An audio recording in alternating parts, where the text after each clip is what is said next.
कुछ बच्चों ने मुझसे कहा कि सर, हम लोगों ने साल भर तो पढ़ाई की ही है, हम लोग चाहते हैं कि आप कुछ इम्पोर्टेंट टॉपिक्स बताइए जिसको हम लोग पढ़ें, जो कि एग्जाम में आने की चांसेस। तो बेटा, पढ़ना तो आपको पूरा है।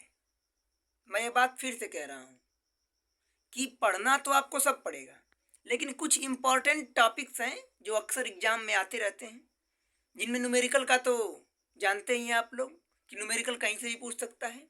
न्यूमेरिकल आपको तैयार करने हैं। कुछ टॉपिक्स हैं जो अक्सर परीक्षाओं में आते हैं, उन्हें मैं बता देता हूँ। उनको आप पहले पढ़ लीजिएगा, और जब समय मिले, आपको एक्स्ट्रा टाइम मिले, तो उसको पढ़ने के बाद और टॉपिक्स पढ़िएगा आराम से। जिसमें सबसे पहले आपका आएगा कूलाम का नियम। हमेशा पूछता है, अक्सर पूछा करता है, कूलाम का नियम क्या है। फिर अगला टॉपिक, कूलाम के नियम का वेक्टर रूप।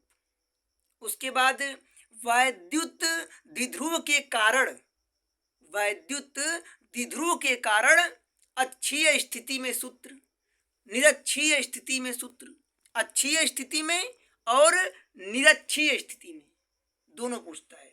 या फिर कभी कभी ये भी पूछता है कि किसी भी स्थिति स्टोन सेतु के बारे में पूछता है।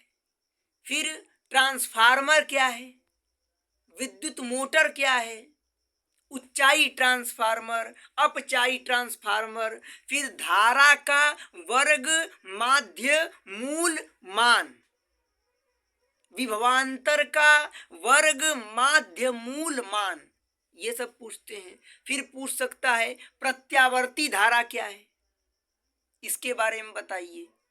तो इसको भी आपको नियमित करना पड़ेगा। इन सब चीज़ों को आपको एकदम दिमाग में बैठा लेना है। उधर देखा जाए तो प्रकाश के बारे में पूछेगा कि विकिरण की दैत्य प्रकृति से आप क्या समझते हैं, फोटान की ऊर्जा क्या है, प्रकाश का अपवर्तन क्या है, प्रकाश का वर्ण विक्षेपण क्या है। यह तो अक्सर पूछता है कि प्रकाश के अपवर्तन परावर्तन की व्याख्या हाइगेंस के तरंग सिद्धांत के द्वारा प्रकाश के अपवर्तन परावर्तन की व्याख्या कीजिए। फिर प्रकाश का विवर्तन क्या है, ओस्टर्ड का प्रयोग, फैराडे का चुंबक संबंधी नियम, ये सब बहुत ही इंपॉर्टेंट टॉपिक्स हैं। इन सभी को आप याद करिए, फिर बाकी अपने हर टॉपिक्स को पढ़ते